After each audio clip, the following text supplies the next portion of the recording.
Hi, it's Miss Massey. I'm just going to talk to you guys really fast about our info-based databases. So we purchased these at Hewitt-Trussville High School, and and these are special databases that we purchased specifically for their history subjects. So your teachers might use them, but you also might use them if you're ever doing something for a history project, like I don't know, making a history presentation or researching, doing some history research of some kind. This database could really be helpful to you. There also just might be interesting stuff on here if you're into history.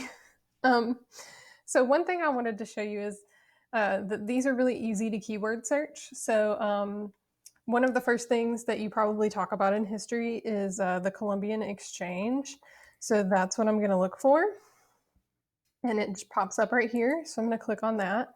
And it gives me all of my results and it organizes them in a certain way. So there are several articles on the Columbian Exchange. And depending on what you might be doing a presentation on, writing about, whatever it is you guys are doing, different ones of these might be interesting to look at than others.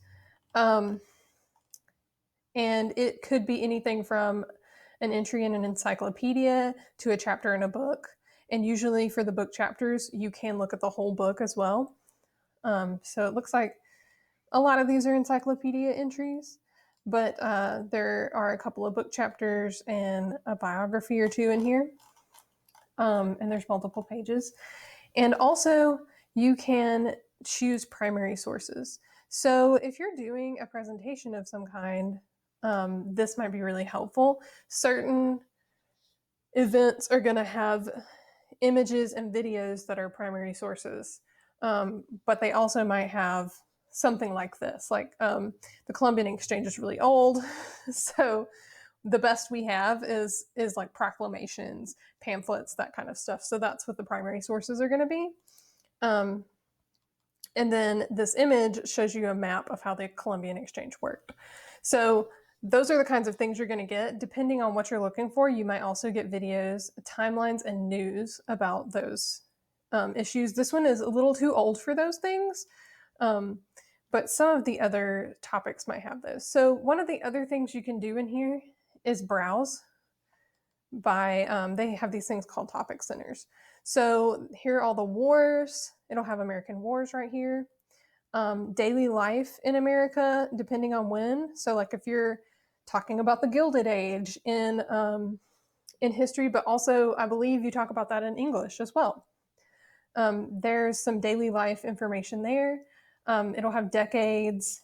It'll have foreign affairs, different kinds of things that you can look at. And over here, it'll have things organized by resource type. So all of their maps and charts, all of their primary sources, any themes that you might cover in US history, timelines, that kind of stuff. And you can look at the topic centers as well, because there might be more of those. So yeah, you could be looking at the Civil War or maybe World War I or World War II. And one of the things that is kind of nice from the homepage is that you also have a lot of those things right here where you can go to the topic centers. And like if you click on videos, like I said, several of the videos, there might be some documentaries, but several of them are going to be a primary source from the time. So, for instance, this one is about Japanese Americans going to internment camps, and this is a video from 1941.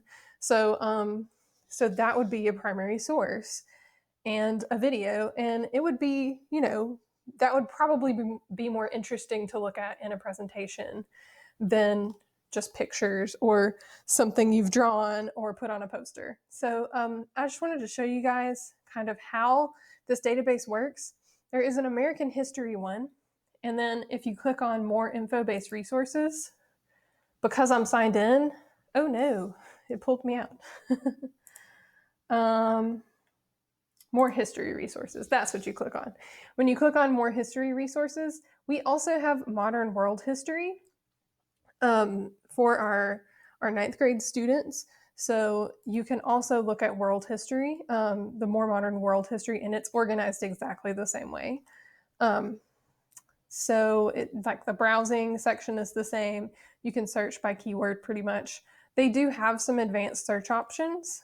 But that is the Infobase databases, and these are specifically for history. So hopefully you'll find these helpful.